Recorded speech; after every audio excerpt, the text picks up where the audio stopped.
our agenda tonight. First, we'll start off with the invocation. Mayor, if you would lead us in prayer, please. Stand.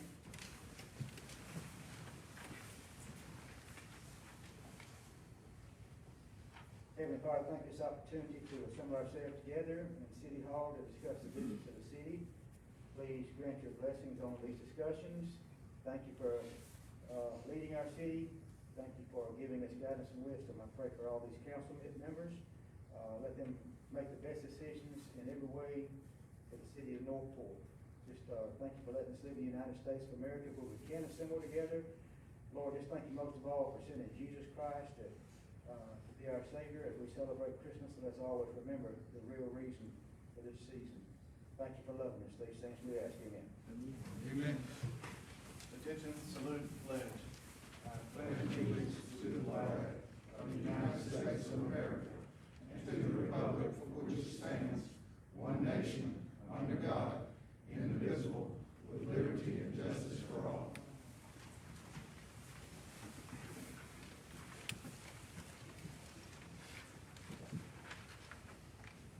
All right, Mr. McCollum, call roll, please. Councilwoman Bobo. Present. Councilman Washington. Here. Councilman Hinton. Here. Councilwoman Dykes. Here. And President Hall. Here. Next item on the agenda is presentations. We have a business of the month with Mayor Herndon.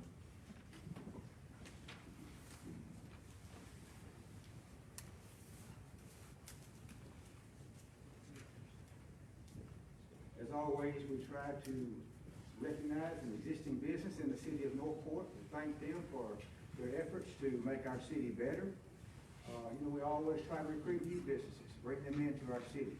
But just never forget the ones that have been here, the ones that have helped create tax. And as long as I'm mayor, we're going to do that. Every council meeting, we're going to recognize a business of the month. Last month was Councilwoman Bobo's district in number 1. This time it's Councilman Washington. And for his business of the month, he's chosen Shedrick's. Mr. Shedrick, come on, my friend. And you're looking sharper than I am. Yeah, Come on in, man. Good to see you. There we go. Just stand right here in the middle.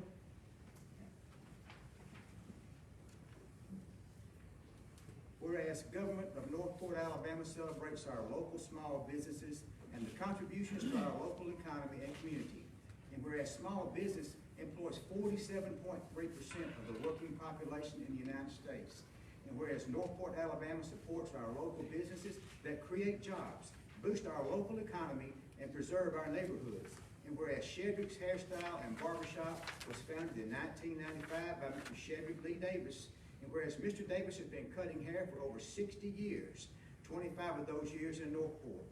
And whereas Northport citizens and citizens of Tuscaloosa County have come to Mr. Davis not only for haircuts, but for great conversation in a comfortable chair. And whereas Mr. Davis makes all of his customers feel welcome and treats them like they are family. Now therefore, I, Bobby Herndon, by the authority vested in me as mayor of the great city of Northport, Alabama, do hereby proclaim Shedrick's Hairstyle and Barbershop to be December 2020 Business of the Month in the city of Northport, and express our appreciation for their continued contributions to the quality of life and well-being of our citizens. Thank you so much, my friend. All right.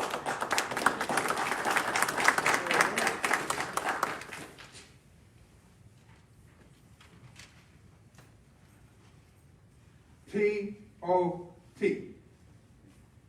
I know you wonder what T-O-T means, but I'll tell you that as soon as I get through it.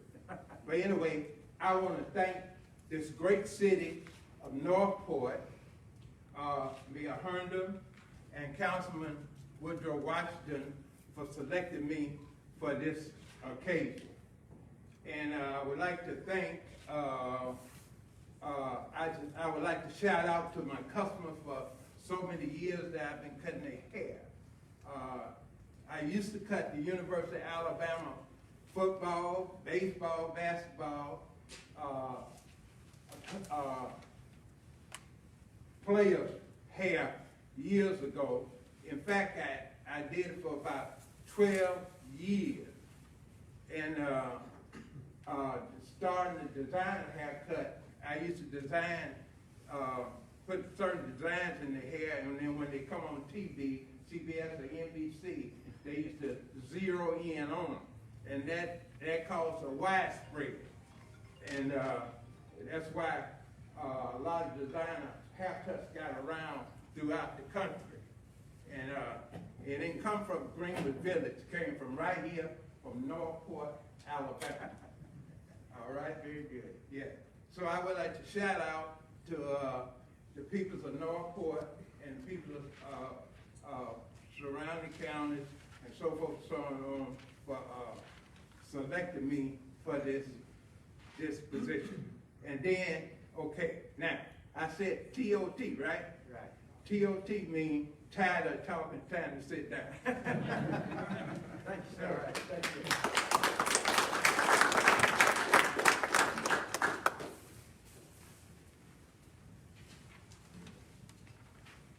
Thank you, Mayor Herndon. Next, we have the approval of the agenda. You got proclamation? Yeah, one more. Okay, go right ahead. No problem. Obviously, why am I dressed up like this tonight? Well, this is the first year in many years we didn't have Dickens downtown. And that was one of the highlights of my year is dressing up in a 1800s tuxedo with a top hat, escorting Queen Victoria down the streets of Northport, Main Street in a buggy, and celebrating Dickens downtown. And we didn't get to have it this year. But I'm still celebrating and representing. But one of the things I'm doing tonight is a couple of weeks ago, Mr. Carl Adams, who was a Northport businessman, one of the founders of Dickens downtown, passed away. And so I don't think any of his family here tonight, but I want to do a proclamation in honor of Mr. Adams. Whereas Carl Adams Jr. was a native of Northport and a lifelong resident of West Alabama, passed away on November 9, 2020. Whereas Mr. Adams, a lifelong scholar with a passion for history, and the city of Northport spent much time preserving Northport's history and countless nonprofit organizations that supports the arts. And whereas Mr. Adams was co-founder of Dickens Downtown and a supporter of historic Shirley Place, Friends of Historic Northport, and the Kentucky Association. And whereas Mr. Adams donated artifacts from the 19th century Northport that are on display in Northport Heritage Museum, and worked with Northport downtown merchants to create the landscape and facade improvements with the Northport Renaissance Trust. Whereas Northport is greatly indebted to the history that Mr. Adams preserved, and whereas Mr. Adams will be greatly missed, but his legacy will live on forever through his works in the city of Northport. Now therefore, I, Bobby Herndon, by the authority vested in me as mayor of the great city of Northport, Alabama, to hereby honor the memory of Mr. Carl Adams Jr. in the city of Northport and express our appreciation for his contributions to Northport. And we'll get that to the family. Thank you.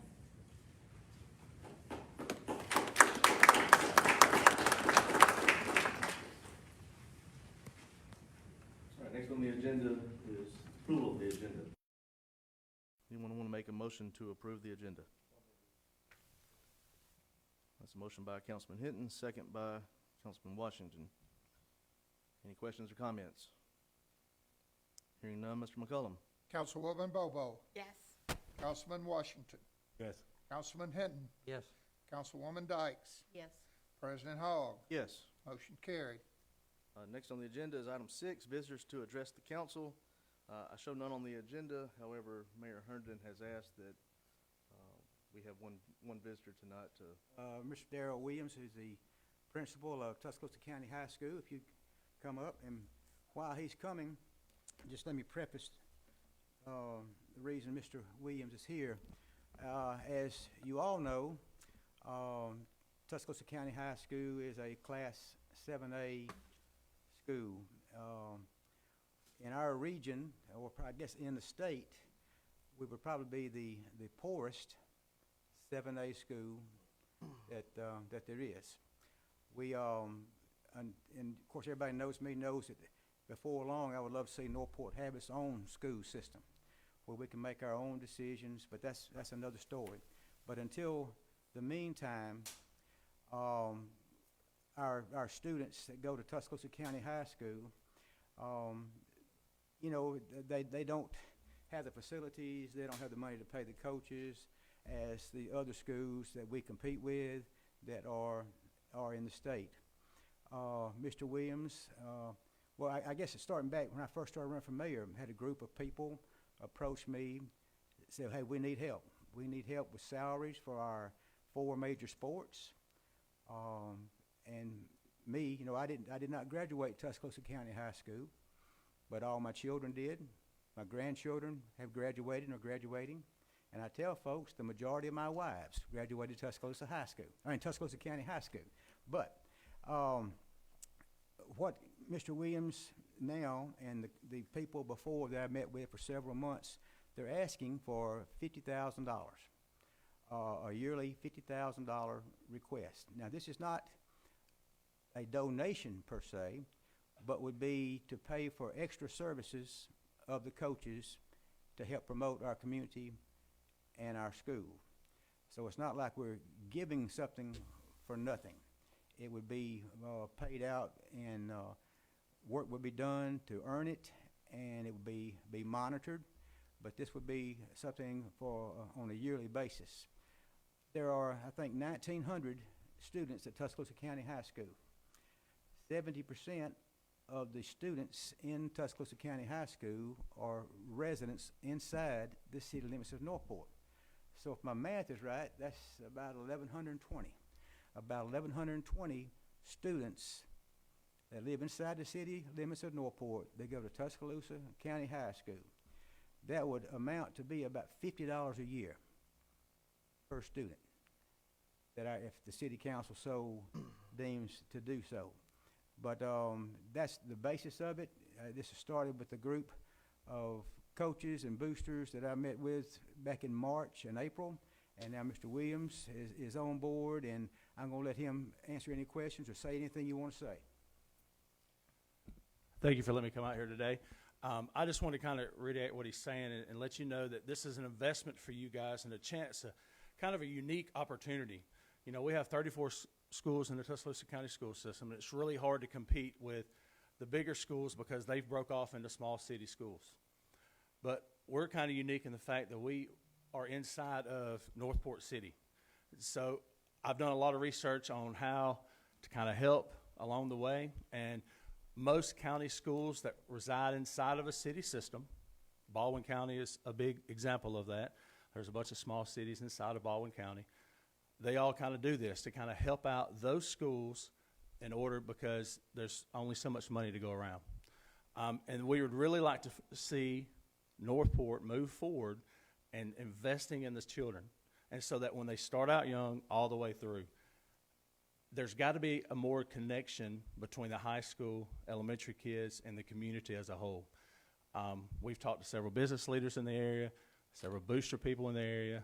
I've talked to several of you about this, that we've got to start getting where we want everybody at ball games. We want the entire town, the entire city to get behind County High and move forward. And that's the only way it's going to work. And we talk about this a lot. I know these discussions have been taking place year after year, but at some point we've got to take a step forward, you know, and take that leap and say this is what we're going to try to invest at this point. So I'll open up. Do you have any questions for me? There was some people were concerned about if we give this to the coaches, what about the other teachers that teach other arts or crafts or? And yes, sir. And we talked about that a little bit. And you know, a lot of our teachers, they already get supplements for some of those things. And our teachers also see we all go into this business for one thing, and that's for students and for kids. And they know that academics is high on the list, but athletics drive schools. If you go and do all kind of research, we actually have one of our assistant principals is doing his doctorate on that. And he can give you statistics that show when you have a successful sports program in a school, it drives everything else. And for us to be able to compete and recruit the coaches that we need in order to do that, we've got to, you know, we're not going to be able to meet the salaries of everyone else, but we've got to move that bar up some. And right now, you're looking at, if we paid a coach right now, based off what everyone else in Region 7 makes, it's about $60,000 difference, which is a huge difference. So teachers really, most of the teachers that I've talked to that's came to me know the importance of this. And it's something outside of what they would normally do. I'm asking the coaches to get in the communities. I'm asking them to get out and start recruiting kids at a young age to be the Wildcat way. Principal Williams, while I understand the passion of wanting to help the children in our city, I don't want us to forget that we do not have our own city school system. And in my opinion, we should not overstep our boundaries by getting involved in personnel and salaries of other entities. As a former high school football coach myself, I understand the importance of sports and what a winning program can do for the school, its players, its parents, its fans, and its city. But just like the talks of a city school system, it starts with the people. And that's why I want to ask, how many of the people have been to the Board of Education to ask for this additional money? How many of these people have been to the Booster Club to ask for this additional money? Because as Mayor Herndon had said, if we're looking at it and it's only $50 per student in the system, or that it goes to county high, why is the Booster Club not raising $50 per student to? And they are, if I can address that. Every coach that I talked to, because once I've gotten, I've only been in this job a few months. Yeah, so I went and I started talking to successful coaches in the 7A programs. And every one of them tell me the same thing. They do not want to fundraise for their salary because they think if I go and ask someone to purchase Boston Butts, I go and ask someone to buy something, they want to see a return on that investment. They want to see it going back into the students. They want to see it going back into the facilities, something that they can show. They don't want to say, hey, I'm raising money for you to pay my salary. And most of them always say that you've got to have a sustainable salary, and then let me go out in the community and do other fundraisers to help bring in more things for our students. We have went to the county, and the county is passing Thursday, we hope, a salary increase across the board for all to try to match up with other counties that are just like us. But that's still, we're unique that we're the only 7A school. And so we're trying to match other 7A schools, and so we still are off. But the county is doing their part, but you got to think when the county does it, it's across the board for 34 schools. So their money, they are increasing close to almost $1 million to increase salaries for coaches. I guess what I'm saying is the city of Northport, its elected officials, we were not elected to subsidize the county school system. I mean, that's not what we're here for. And if we were, I would hope we would be advocating for all the teachers and their salaries, especially during this current school term. They've had so much thrown at them that they touch all the students' lives. Okay, so a football coach is only going to touch the lives of a certain amount of kids. Not every student at county high is going to play football. Not every student is going to play sports. Not every student is a male that can play those sports. So what we're talking about is a very minimum. But every student goes to games. Every student's a part of sports. And so when you have students that you lose the morale because you can't compete against other teams, then it affects your entire school. You realize having a coach that is a good coach does not mean that you have the talent. You're right there. So you're right there, but you got to have both. But winning and everything, I'm also looking at a coach that can drive the community itself, a coach that can go out and make the community feel as one. I have two questions. Okay. Sorry, I don't mean to interrupt. I know you've got something going back and forth, but so I'm understanding this, and you can correct me if I'm wrong. This is a request that's being made for the entire every sport at County High, or is this The top four, yes, ma'am. a request for one football coach because it's kind of getting off This track is for there. all four, yes, ma'am. We would So break how it down. would that be broken down? We'd break it down based on trying to get what we could, to match up against other schools within our county. I mean, in our region. So looking at the 50,000 based off what coach we do get and coaches that we have to maintain to Is try it to a make their coach salary. or coaches? Coaches, it's football, baseball, softball, and basketball. How would that 50,000 that you're talking about be broken down between what sports? It's really, like I said, say, the way I kind of got the matrix is based off of how much the football coach does, baseball coach of everybody in our region. So like if our baseball coach is making $60,000, but everybody else is making $70,000, we'll give him $10,000, try to make him the same as everybody else. or get him as close as we can. The softball coach the same way. And so that's where I would come up with the 50,000, is because that gives me a little leeway to move based off what we have and years' experience of coaches that come and go to keep everybody on a level playing field. But you I have said, another question. I'm Okay. sorry. And this is pure ignorance because, I graduated from county high, but I do not have children. And Lord knows I love football and athletics. But I don't know anything about the county board, like I probably should. I do know that we have more citizens in Northport than most of the other pockets of schools. So why would we not ask for more money for whatever needs we have for our school system, for our school, because we're putting more money into the pot? So That's above my pay grade. Yeah. All I know is we have went advocated for that. And they have given as much as they say they can as far as it goes to, because we're on a salary schedule, and it's the same across the board. And in most systems, it's the same way. They don't pay based off of where the revenue comes from. are we all the same size? Are we all kind of backwards? but you just said a minute ago that a football coach is probably about $60,000 less here at County High versus its peers. And we're talking about $50,000. So we're already lower than that aspect, but now we're talking about splitting that out between 4 different sports. No, because And- we're also giving some. That's what I'm saying. We're trying to meet up too. This is just what I have left to try to get to where I need to be. Like we have the county. Like I said, the county supplements are moving up. We have some money at the counties that we have in our general fund that we can attach as well. And so this is just to get him. And we're not going to be able to be right there with everybody else. What We are those can't. numbers? You're looking at about, let's just say, for example, a coach coming in right now with a BS degree, just a normal degree, on our salary schedule it's going to be about $60,000 a year. With a new salary schedule, he'll move up to about around 80,000. So then we can get him close to the hundreds if it's a football coach, and that's our goal, is to try to get to that 100,000 mark.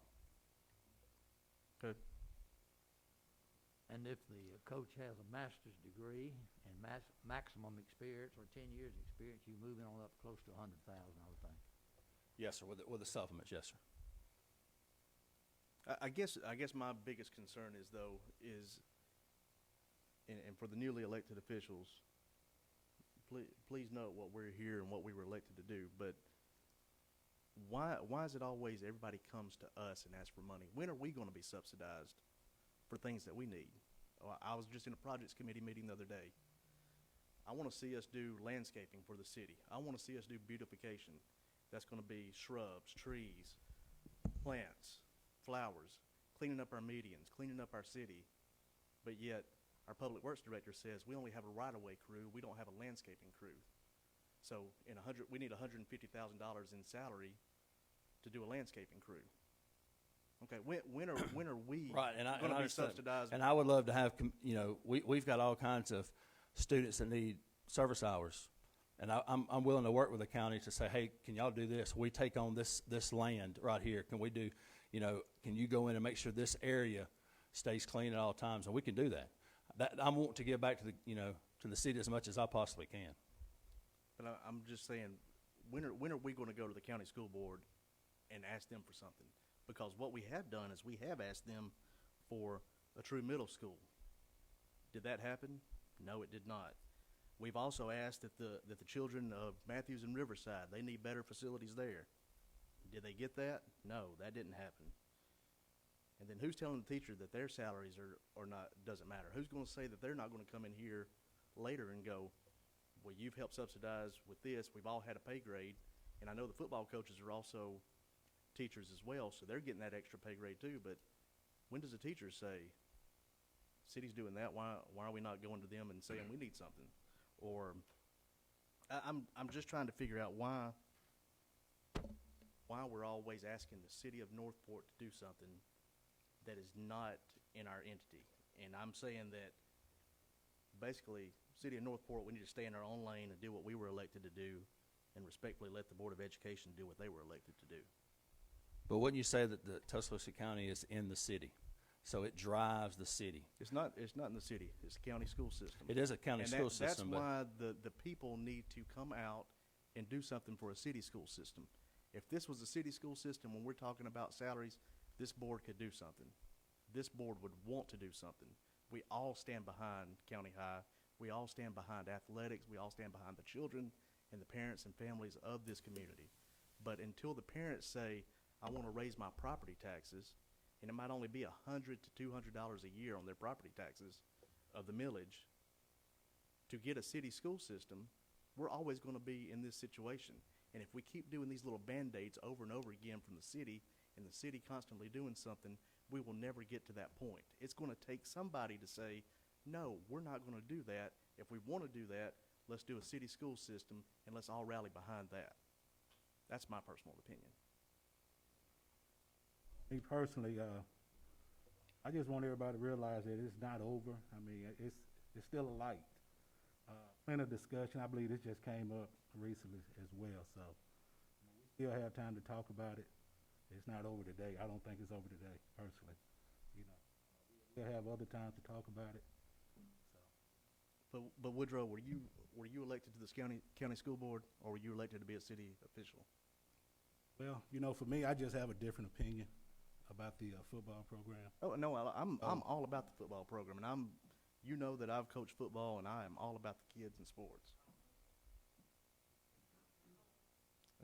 Not yet, but we will get to you. Yes, sir. My only thing is, it's just like we still got room to talk about it as a group. Well, I'm gonna go back to what I said to start with. There are kids, of course, I dealt with the county school board starting in '08. And to be honest, you know, was lied to 3 different times as far as come help us get funding, extend the 1-cent sales tax. We're gonna build a new Northport Middle School, grades 6th, 7th, and 8th up by County High. 3 different occasions. No gullible Bobby. Go up there every time, just believing them. Yes, we've got to start our own school system for many things, but in the meantime, you know, we need to promote the school that's in our city that our students go to. We need to help out as much as possible. Were we elected to be county school board members? No, I didn't run for Dane County School Board. I ran for the citizens of Northport, and that's what I want to promote. And I mean, I don't get a vote. If I did, you'd have it just like that. But what do we take away from what we're supposed to do extra for this? That's my point. Is it's 50,000 here, and it's another 100,000 there, and it's always something. But yet we have many needs in the city as well. What we're elected to do. I agree with that, but I just. Come up and state your name for the record. Hey, my name's Matthew Clark, and never have I been to one of these meetings. But I just really feel impelled to come today to talk about this. I actually called our pastor about a half an hour because Dr. Hinton is our music minister. And it's just so frustrating. I grew up in a small town about 40 minutes from here. And I want to make sure I didn't grow up here. And I've talked to Mr. Williams probably twice, so don't think he's asked me to come here. I'm here out of own free will. Yes, sir. Mr. Clark, could you get a little closer to the Sure. microphone, please? Sure. My Thank name's you. Matthew Clark, and I'm here out of my own free will. And it's just frustrating to me. I didn't grow up here. I'm not an alumni of County High. And I want to make sure that everybody understands, even out here, I'm not here because I've been asked to be here. I've met Mr. Williams twice.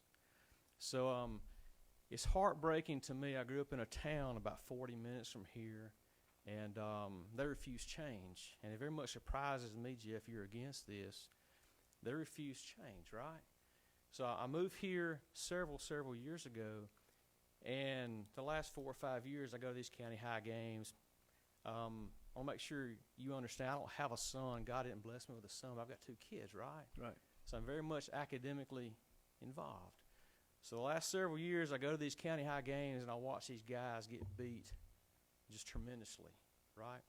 And I watch these 11th and 12th grade young men cry their eyes out. I watch band members cry their eyes out because they can't win. Why? So why am I here? I think the city needs to get involved with this. So we can sit here and say it's not the best thing for the city. But you know, you're an Alabama guy, right? So you easily can see, you bring the right coach in, you produce the right revenue for the city, y'all will benefit, right? I'm in the city of Northport, so I should have a voice. Y'all will benefit if we hire somebody. I trust these guys. I trust they have the right guy to bring them in here. It will produce revenue for the city. Hands down, nobody in this room can argue with that, right? You bring the right guy in here, you're going to produce revenue for the city. It's just shocking to me that people would be against this for multiple reasons, Jeff. I mean, it's just shocking to me.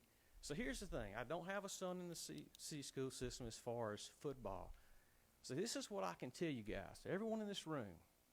I go to these football games. This is the first year, hand raised, the first year that I attended every football game, home game and away games. And this is what I can tell you. In my opinion, all right, everybody in this room, in my opinion, the home games, there's less than 10% of our student body. Y'all said 1,900, right? In my guess, there's 1,700. I don't really know how many kids are over there. There's less than 10% of these kids that support this program. I go to the away games, I'm guessing 1%. Why? Y'all tell me.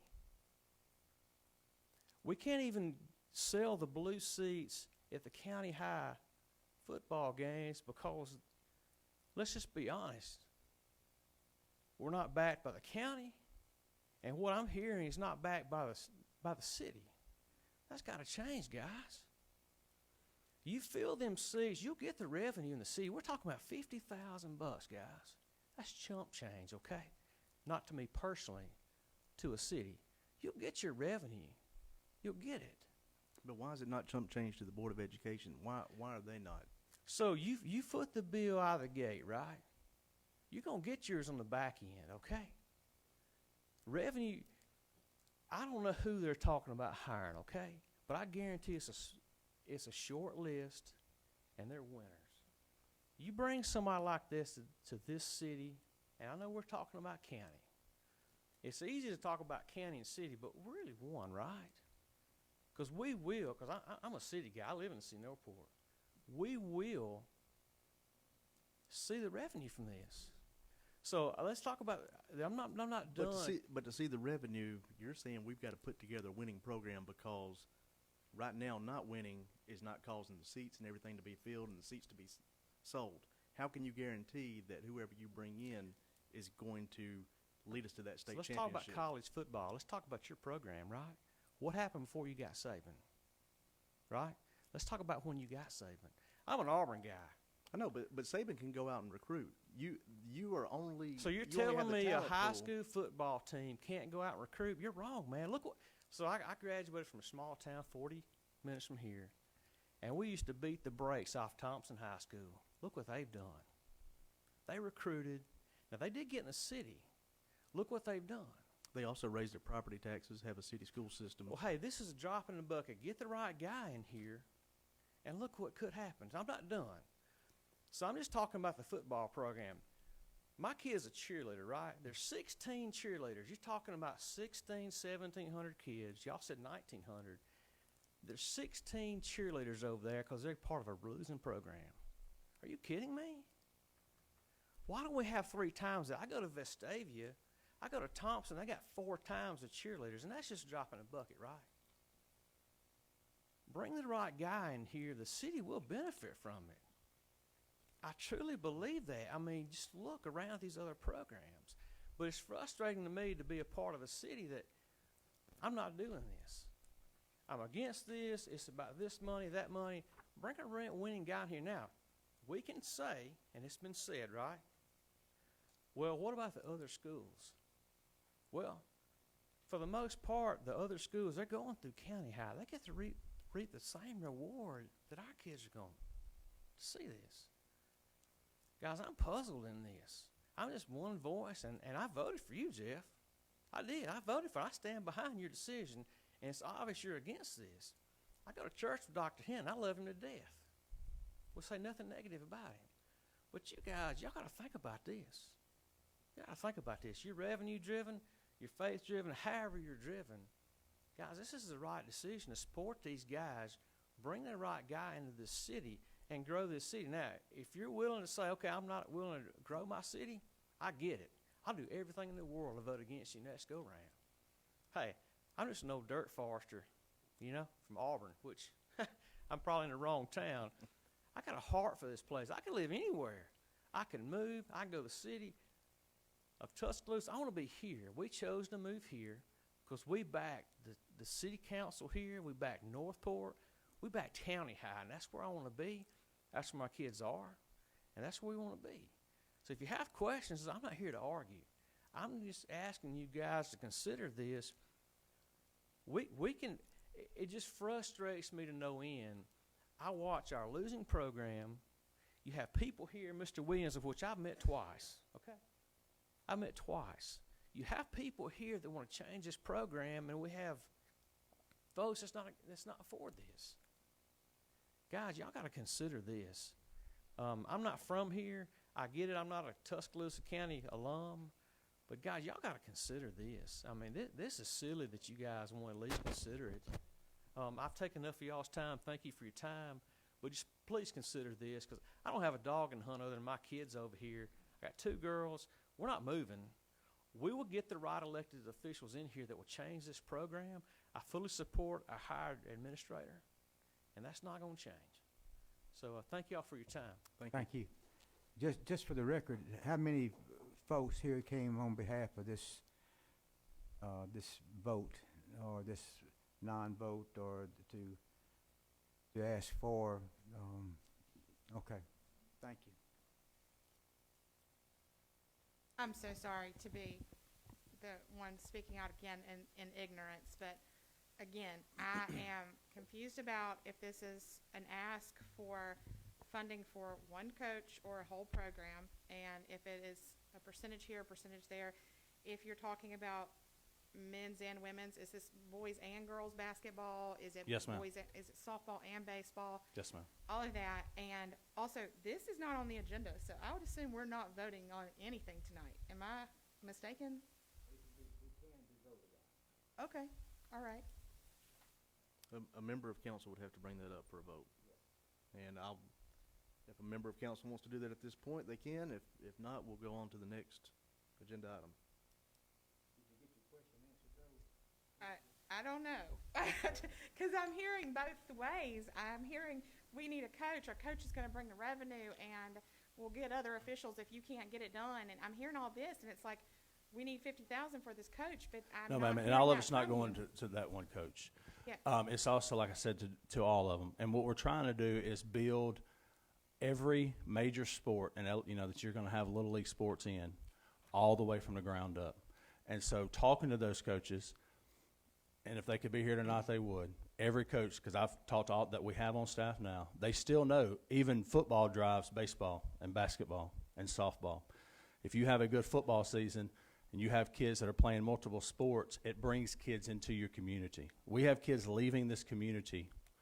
At the end of our season, we've had at least 5 different families being contacted by other schools trying to get them to leave County High. And they probably will, that play multiple sports. So then we have students that are not moving into this area because they can live in other parts of the county and play sports.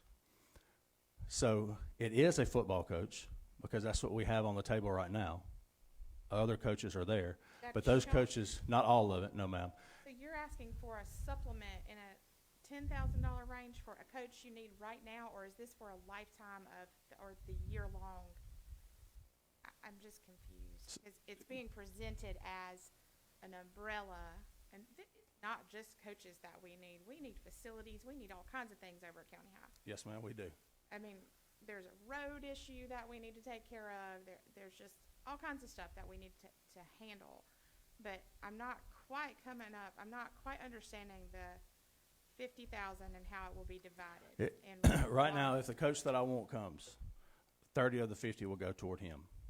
The other 20 will be dispersed amongst the other coaches, which they're fine with. When I talk to them about what we're trying to get done, they're fine with that because that's more than what they've been getting now.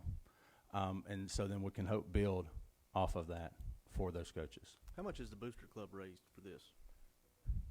They have money to give to it, but like I said before, and they are giving money to the coaches. But the problem is with booster clubs, like I said before, coaches do not want to get paid from booster clubs because they want to be able to take that money and give it right back to the kids.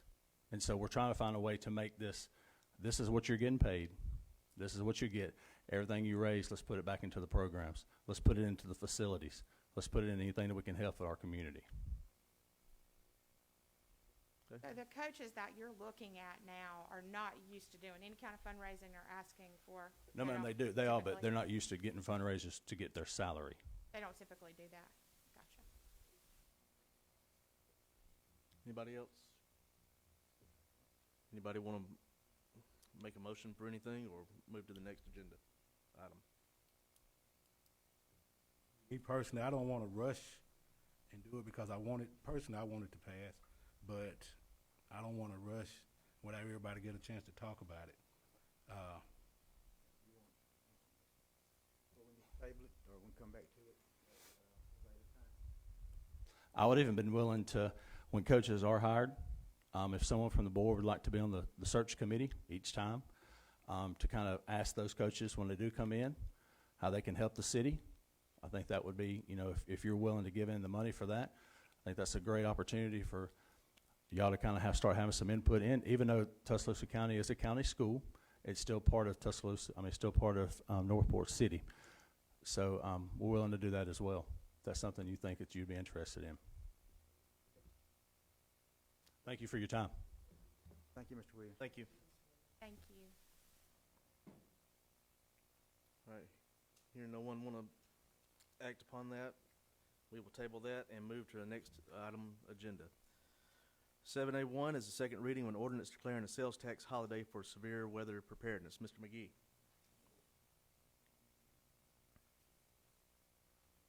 Yes, Mr. President, this is to have the severe weather preparedness sales tax holiday. Will be February 26th through the 28th, second reading.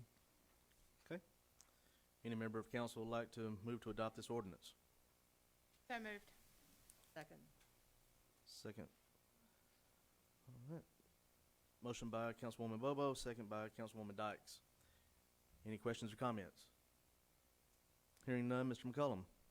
Councilwoman Bobo, Yes. Councilman Washington, Yes. Councilman Hinton, Yes. Councilwoman Dykes, Yes. President Hogg. Yes. Motion carried. 7A2 is the second reading of an ordinance amending section 2-42 of the Northport Municipal Code. Mr. Davis. Yes, Mr. President, this deals with our public records policy. What it does is it changes the ordinance to allow the city to get reimbursed for its actual cost of providing documents. We've got an increased number of for-profit concerns asking for public records, and it just makes sense that they should pay for it. We'll again continue to let media and have access to, as I used to say, reasonable amounts of because they help us get the Gazette, the internet helps us get our information out. What I'm trying to do is stop us charging $10 for somebody that's costing the city $35 an hour to get somebody for for-profit company. It's ready for a vote tonight. Okay. Any member of council would like to make a motion to move to adopt this ordinance? So move. All right, it's a motion by Councilman Hinton, second by Councilman Washington. Any questions or comments? Hearing none, Mr. McCollum. Councilwoman Bobo, Yes. Councilman Washington, Yes. Councilman Hinton, Yes. Councilwoman Dykes, Yes. and President Hogg. Yes. Motion carried. 7A3 is also a second reading ordinance amending section 2-36 of the Northport Municipal Code. Mr. Davis.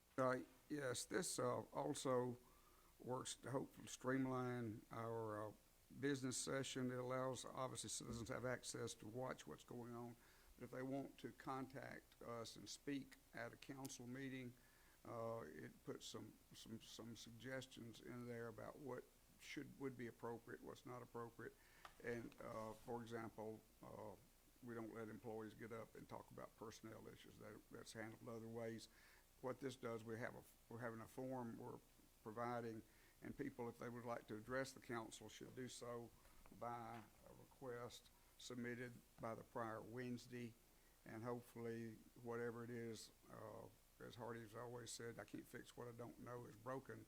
It may give us a chance to fix the problem even before it comes to the council, and hopefully makes it more streamlined. But we want people to have access, but we won't have reasonable access, and it's ready for a vote. So this is a perfect example of tonight. We had a visitor sign up, or not sign up, and we allowed them to speak, and had the council had more time to know exactly what they were asking for, we could have been more prepared. So just to clarify, people can still sign up days in advance, and we can try to fix those issues or have those issues remedied before council meeting on Monday. If not, those individuals can still come and present to council and go over their much needed requests. That's correct. If the principal had submitted this on Wednesday, we'd have had time to vet it, do some things prior to it, address it. But I think, with a 2-hour notice, you see what happens. We end up wasting 45 minutes. Right. I totally agree. And then also, to piggyback on this, with COVID, we don't have all the department heads here usually until there's something on the agenda that pertains to them. So this will also help so they know if they need to be here or not. Has nothing to do with having public hearings. Is that correct, Ron? That's correct. They're able to speak on a public hearing as normal. For example, ABC licenses require public hearings. We'll have those. We'll always do that. Someone just needs to show up, and when you open the floor for public hearing for anything that requires one, then they're certainly welcome to speak, and they do not have to register in advance. I guess in layman's terms, the intent is to address issues and have solutions for the council instead of council having to say, hey, we're going to write your name down and get back to you. You're right. I've been doing this for longer than I like to admit, and that's usually what happens. Give us your name and phone number, and we'll check into it and get back with you, which helps no one. Right. Except takes away 10 or 15, 20 minutes of everybody's time. Okay. Is there any member of council that would like to move to adopt the ordinance amending section 2-36 of the Northport Municipal Code? So moved. Second. Motion by Councilwoman Bobo, seconded by Councilwoman Dykes. Any questions or comments? Hearing none, Mr. McCollum. Councilwoman Bobo, Yes. Councilman Washington, Yes. Councilman Hinton, Yes. Councilwoman Dykes. Yes. President Hogg. Yes. Motion carried.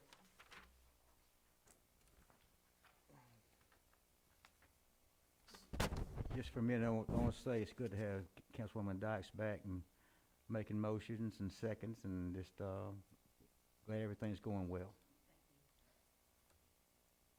AB 1 is a resolution accepting the 2019 audit report. Mr. McGee.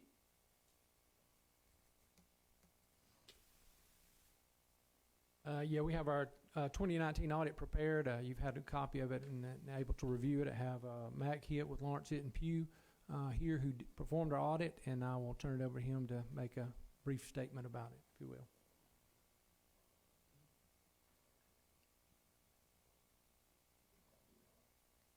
Make this brief as possible, but we completed the audit for fiscal year 19. Everything went well, got an unqualified opinion, which is what you want. Had a solid year financially. Your budgeted revenues exceeded, your actual revenues exceeded budgeted revenues, which is great. Your budgeted expenses, or your actual expenses was less than the budgeted expenses. That's a good combination to have. You reduced your bond principal, your debt principal by almost $3.7 million. There was no new debt during that fiscal year. I think you're going to subsequently have a little more, but everything went well. There's no recommendations we need to bring before the council. The administration, judge, and Darren, everybody does a very good job, and enjoy working with you. And if you have any questions, please let me know. You have my email and phone number there in the package. I won't bore you with going over numbers. Y'all can read the numbers as well as I can. But like I said, main points is an unqualified opinion, no issues, and things are in solid position. basically what you're saying is, if I'm hearing you correctly, and I wanna say it at least twice, revenues are up, expenses are down. Well, revenues are up some. They Yep. exceeded your budgeted revenues. Correct. So, And we reduced debt, by 3.7 million, added no new debt, no Correct. additional recommendations from your office. right, everything. We have a few things go over with there, and just bookkeeping type issues, but no procedures or anything like that. So. Sounds like a solid year. I would just like to make a comment or two. The unqualified status, best thing that could happen Yeah, to us. that's what you want. With no suggestions for Right. improvement. Yeah. That's really good. I do think we have to work on our warrants, our bonds. We have a lot of indebtedness there. Right, correct. I know we're making some progress, but we need to make a lot more in that area, I think. We appreciate your work. Thank you. Thank y'all. Appreciate it. Thank you, Mac. Thank you. All right, is there a motion to approve the resolution accepting the 2019 audit report? So moved. Second. All right, that is a motion by Councilwoman Bobo, seconded by Councilwoman Dykes. Any questions or comments? Hearing none, Mr. McCollum. Councilwoman Bobo, Yes. Councilman Washington, Yes. Councilman Hinton, Yes. Councilwoman Dykes, Yes. President Hogg. Yes. Motion carried. 8B2 is resolution authorizing the city administrator to negotiate and enter into agreement for engineering services for sewer improvements. Mr. Webb. Mr. Webb is, unless he's via the Zoom or go-to-meetings, is not with us. He has unfortunately come down with the virus, and he is not here. However, in our staff meeting this morning with department heads, this is the engagement of Cassidy and Company to do the provide professional services as we move forward with updating our sewer and water services for the citizens of Northport. As you know, you can see under the list of bills to be paid, there are several projects that are ongoing relative to that, and this comes from Mr. Webb with a suggestion that we engage Cassidy to do this work. All right. Is there any member of council that would like to move to approve this resolution? Move. All right, it's a motion by Councilwoman Washington, second by Councilman Hinton. Any questions or comments? Hearing none, Mr. McCollum. Councilwoman Bobo, Yes. Councilman Washington, Yes. Councilman Hinton, Yes. Councilwoman Dykes, Yes. President Hogg. Yes. Motion carried. AB3 is resolution appointing a member to the Northport Planning Commission. Ms. Ram. For this resolution, we'll appoint Mr. Tony O'Rourke to this position.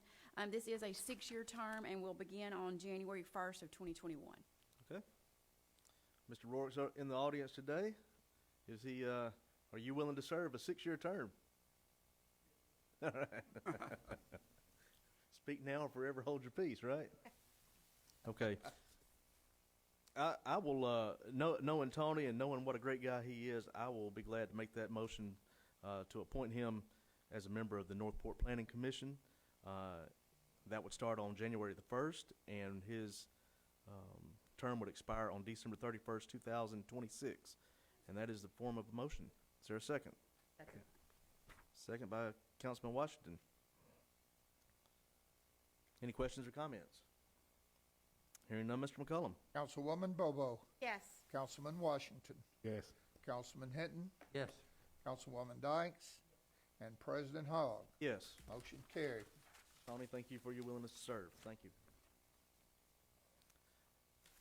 AB4 is a resolution authorizing city administrator to negotiate and enter into agreement for engineering services for hydraulic model of water systems. That's also from Mr. Webb's office, so Mr. McCollum, if That's you will, correct. if you will handle that for Mr. Webb.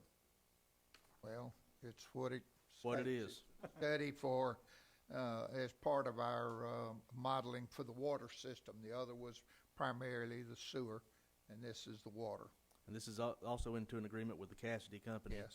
for their professional engineering services for this development. Okay, any member of council would like to move to approve this resolution? Move to approve the resolution. That is a motion by Councilman Hinton. Is there a second? Second. Second by Councilwoman Bobo. Any questions or comments? Hearing none, Mr. McCullum. Councilwoman Bobo. Yes. Councilman Washington. Yes. Councilman Hinton. Yes. Councilman Dykes. Yes. President Hogg. Yes. Motion carried. AB 5 is a resolution authorizing the city administrator to negotiate and enter into an agreement for engineering services for the Highway 82 pump station and gravity sewer replacement. That's also out of Mr. Webb's office. This is our major sewer replacement project, and we've discussed this in committee before, and it is budgeted in this year's capital improvement budget, and would recommend that it be approved. Okay. Any member of council would like to move to approve this resolution? So moved. It's a motion by Councilwoman Bobo. Is there a second? Second by Councilman Washington. Any questions or comments? Hearing none, Mr. McCullum. Councilwoman Bobo. Yes. Councilman Washington. Yes. Councilman Hinton. Yes. Councilwoman Dykes. Yes. President Hogg. Yes. Motion carried. 8C is our consent agenda. As you'll see, it's got bill listings, PO requisitions, travel and training. Trying to see here if there's anything else. Is there a member of council that would like to move to approve the consent agenda as printed? So moved. That's a motion by Councilwoman Dykes and a second by Councilwoman Bobo. Any questions or comments? Hearing none, Mr. McCullum. Councilwoman Bobo. Yes. Councilman Washington. Yes. Councilman Hinton. Yes. Councilwoman Dykes. Yes. President Hogg. Yes. Motion carried. 9 is reports of special committees of council. From a retail committee standpoint, I can tell you that this week I have talked with Nuke's Eatery, which is got a location in Tuscaloosa. They own the whole franchise for Tuscaloosa County. I've been trying to see if they would look at Northport, and while that's not on their radar now, it is something that we are going to get back with them in the near future. But also for the retail committee, we had Milo's Hamburgers that brought their food truck, or what they call a burger bus, the other week to Northport to gauge the interest of our citizens. It did very well, and they are looking to put a brick and mortar store at some point. Hopefully, it's going to be in the city of Northport, of course, but hopefully up close to the County High area, Mid-Larry and 43. They also contacted me and said that it did so well that they had an opening come up for this Friday, and they have contacted CVS again, and they would like to come back. So CVS has granted them the permission to go to their lot, and they'll be back this week on Friday from, I believe, 10:45 to about 2 o'clock in the afternoon. So if anybody would like to go get a saucy burger or some sweet tea, please go and support the Milo's food truck, as they will be one of the next staples that we have, hopefully here in the city of Northport. They're gonna be CBS by County High. CVS by County High on the corner of Mid-Larry and Highway 43 North. Any other committees that would like to report on anything? Okay. We have no public hearings. Number 11, City Administrator's business. I don't have any business to discuss, Mr. President. Would like to point out that we've been having to deal with COVID.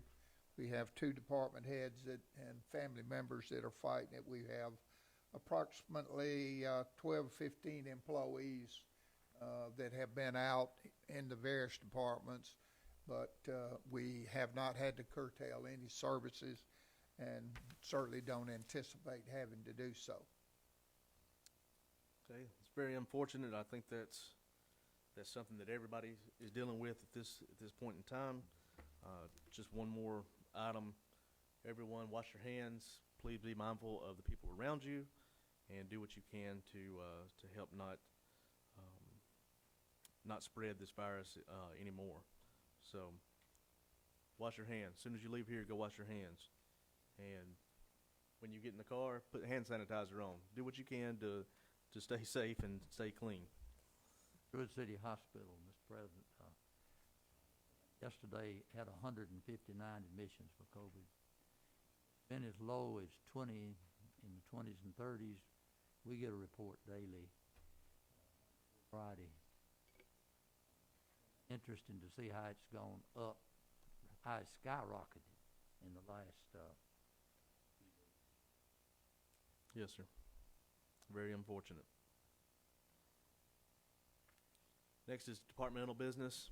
We have, let's see, one item under 12A1. It looks like Starner and Starner Enterprises LLC doing business as R&R Cigars. This is an ABC license. We would get Chief to give us any items that he's found out. Yes, sir. This business is located at 46 McFarland Boulevard, which is close to in the shopping center with Winn-Dixie here on 82. There were no issues with this application at all. Okay. So for a standard ABC license, we have to have a public hearing. So I'm going to open the floor for a public hearing for this agenda item. If there's any member here that would like to come and speak for or against this license. Okay. Seeing none, I'm going to close the floor. Any member of council would like to make a motion to approve or deny this ABC license for Starner and Starner Enterprises LLC doing business as R&R Cigars? Motion to approve. They're racing. All right. Right. All right, I'm gonna give it to the motion to approve to Councilwoman Dykes and the second to Councilwoman Bobo. All right. Any questions or comments? Hearing none, Mr. McCullum. Councilwoman Bobo. Yes. Councilman Washington. Yes. Councilman Hinton. yes. Councilwoman Dykes. Yes. President Hogg. Yes. Motion carried. 12B1 is from the Finance Department, Northport First Funds, 2020 update. Mr. McGee. Yes, Mr. President, in our code for the Northport First Funds, required to give an update in December each year of how it has, how it's gone, an update on expenditures, collections. I'd like to start with collections for 2020 on the Northport First Funds was $5,465,327, ahead of what we anticipated to be $5 million. Expenditures through the fiscal year end of 2020, which would be September 30th, we had spent just over $76,000 on a variety of small projects.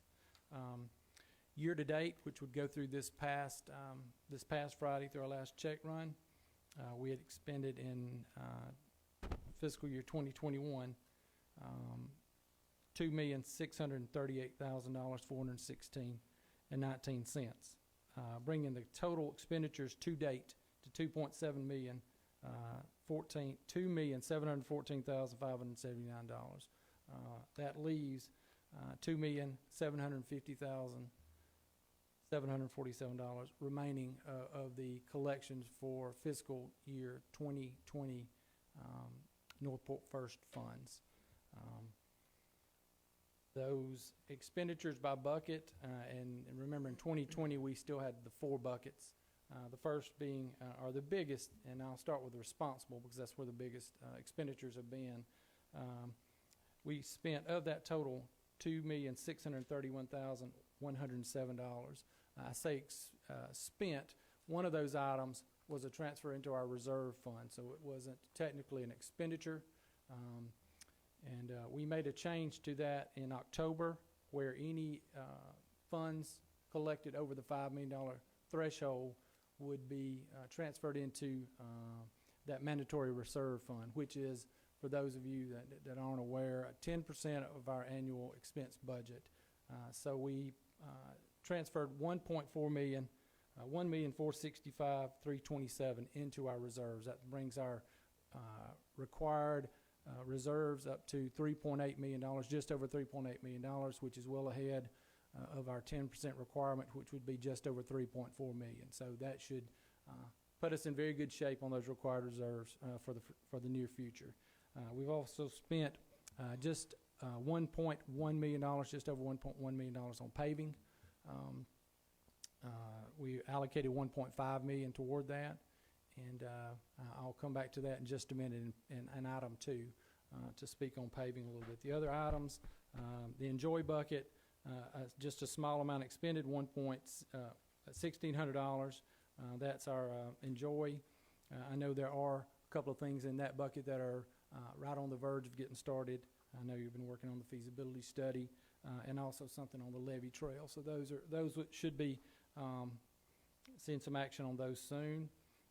The Renew bucket, again, which is one of those that was combined in fiscal 2021, just over $10,000, and that going to blight removal, tearing down some dilapidated structures that have been condemned. And that also has our facade improvement program, which I also believe is getting very close. We were working through the redevelopment authority, which had become dormant. So some of these things, while not a lot has been spent, is very close to moving forward.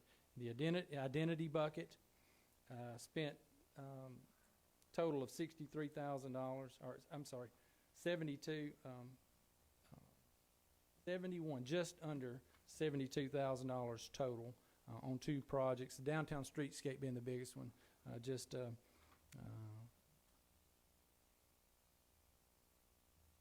over the $63,000 total on that. The other one was community branding project, which is ongoing now.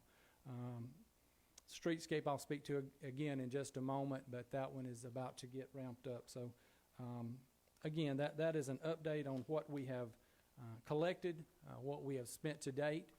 Those numbers will be posted on our website. If you will go to our website, under public notices, there's a tab for the it's called the 1 cent sales tax allocation. Those allocation numbers are there, and we'll get these expenses to date posted in the near future, and we'll try to keep those updated periodically for the public to have access to. So, Mr. McGee, you might yes, sir. You might mention too about the carryover from 2020 this year. Yes, sir. These funds. Again, we only spent about $76,000 by fiscal year end. Carried over quite a bit of that, of the $5.4 million. That number is just under the $5.4 that was carried over into this fiscal year. Again, the bulk of what we've spent since October 1. But those funds are set aside in a separate account. We are tracking those, and as those are expended, we're making note of those. And again, just over $2.7 million remains of 2020 funds to be spent.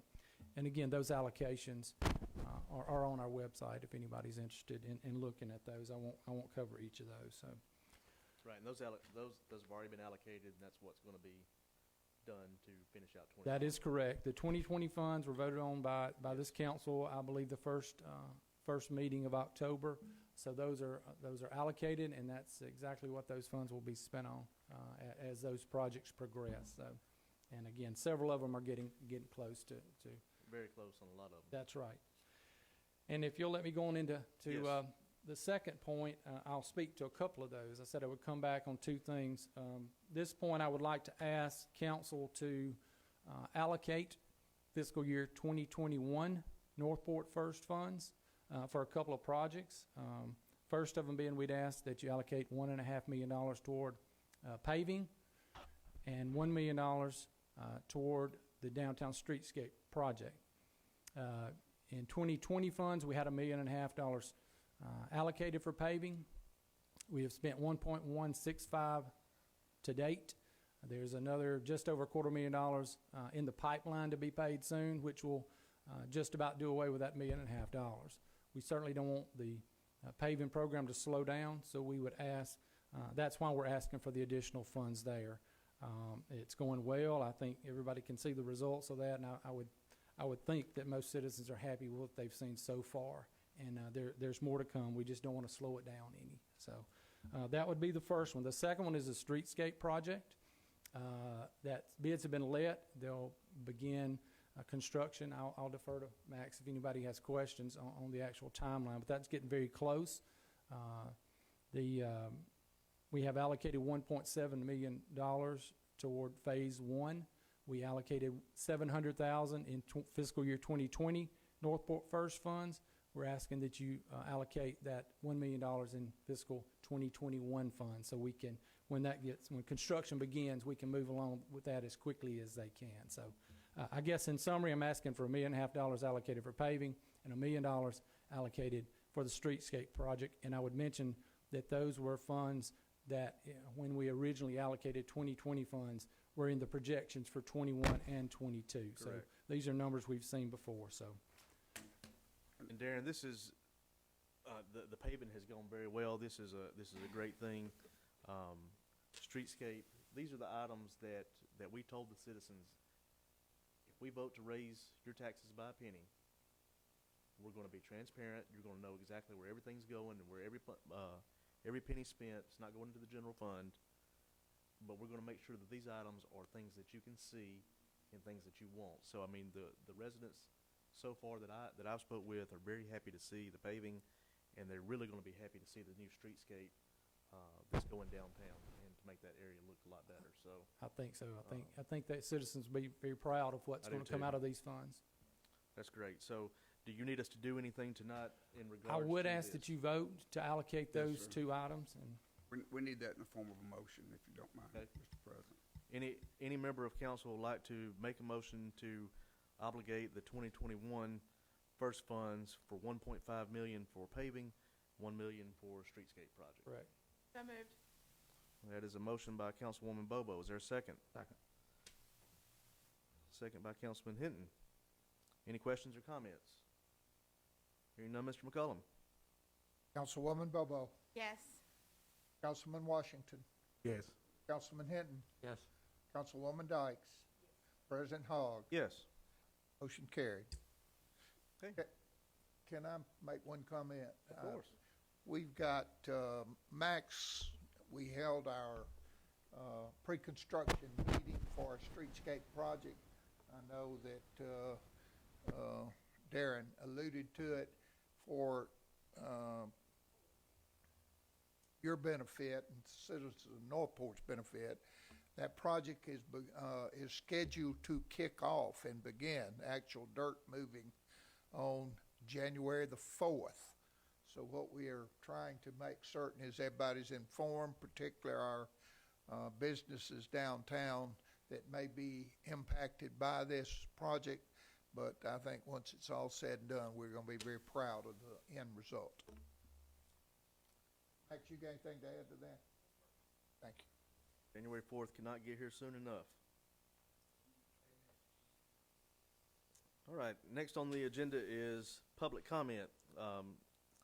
As we have changed our format for public comment, earlier in the agenda, it had not been done by this agenda, so that item is still available here tonight. So I have not received a paper showing anybody that has signed up to speak. Sign in. I haven't received it, but Tony, have you? I believe Mr. O'Rourke signed it. All right, Tony, come to the podium and state your name and address for the record. But he cannot resign from planning and zoning. That's the only stipulation. My name is Ernest D'Antonio O'Rourke. I go by Tony. My address is 13694 Tab Drive. That's Montgomery Farm subdivision. I come here to speak tonight just as a public comment, not to be negative. I think we get a lot of that already and get too much of that already. I just basically came to just say how I enjoy this public service. I'm a public servant. I love to serve, and I like the new candidates that have been chosen under the council to serve. I've been having a good time getting to know Julie Ram, of course, our lawyer, Mr. Donnier, and it just serves me proudly. Now, I kind of got a lump in my throat to see a man come up here and speak about his passion of what he wanted for the football team. That threw me off a little bit. And I always understand that you don't know your job, you learn your job. And I learned it when you said honestly how you felt about it. I think Northport has come a long way. and I think it has a long way to go. We're like the little brother to Tuscaloosa, and I see the challenges that we face every day, and I'm learning as I participate and serve on the boards and advisory boards about how we do things, how we want to make Northport better. Mr. Cedric, I think he cut my hair when I was a little kid, and I appreciate his being honored. He's being honored today. I didn't know he was still around.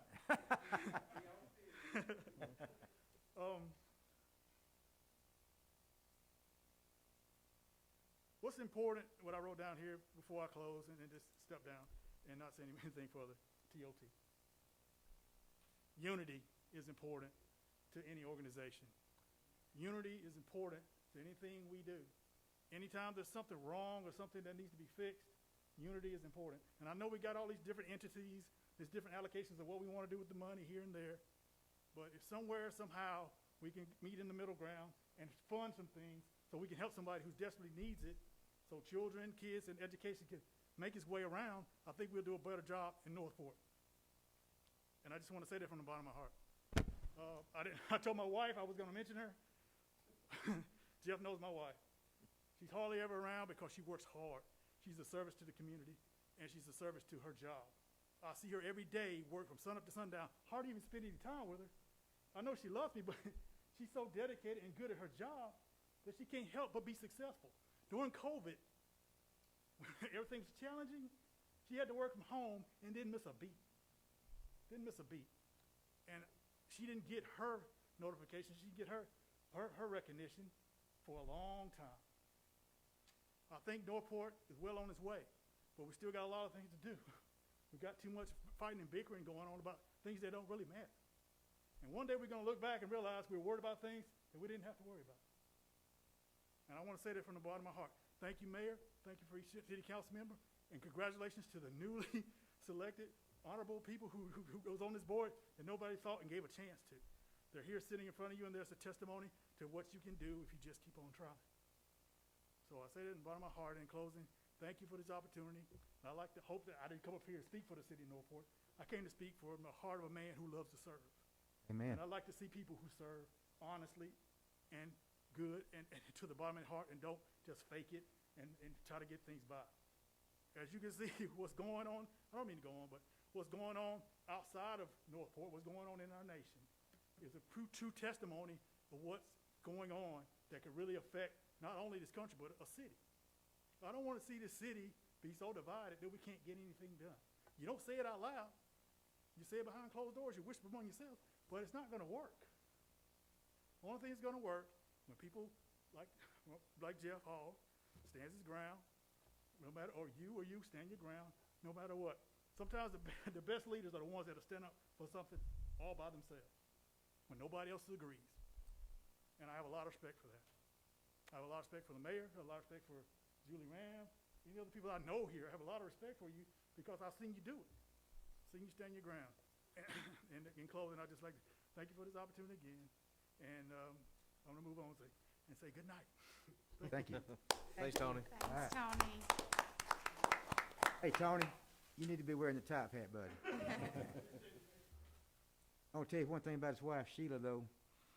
Every year or 2 years, I buy a couple of cases of stuffed teddy bears to help her support St. Jude's Hospital. He got a wonderful wife, and he's a great guy. Thank you for you being willing to serve. Totally agree. Item 14 is mayor and council members' business. Mayor Herndon. Just thank everybody for being here. 2020 has been a heck of a year for everybody. I pray every day that 2021 is going to be better. And I want to wish everybody a great Christmas, and please keep in mind why we celebrate Christmas. District 1, Councilwoman Bobo. I'm good. Okay. District 2, Councilman Washington. Yes, sir. Thank you, Mr. President. First, I want to say thanks to Mr. Davis for coming here.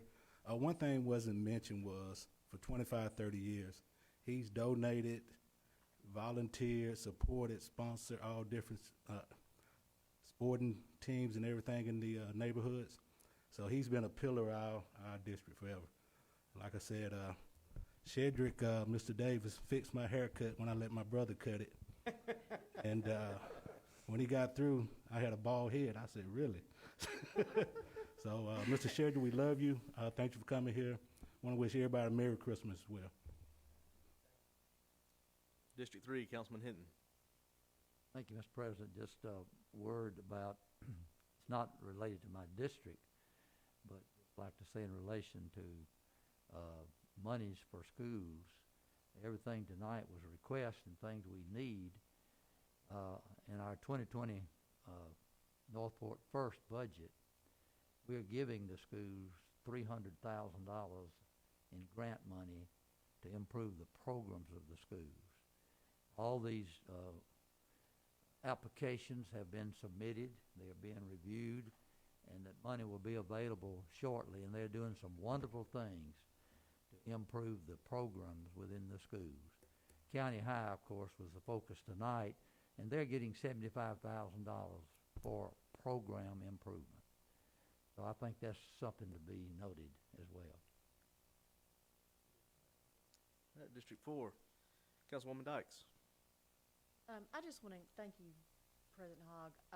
Encourage people to come out Friday to CBS or Milo's. The last Friday I went, and every time I came by, there was a line. So I appreciate that, and just encourage everybody to come out Friday and support them. I've said for years that Northport is starving, and pun intended, for some different restaurants, whether that's fast food or that's your casual sit down or fast casual. So I've also said that we've got to crawl before we walk, and we've got to walk before we run. So that's one thing that we need to do, and hopefully Milo's sees the potential in Northport, and our citizens will rally behind them to do that.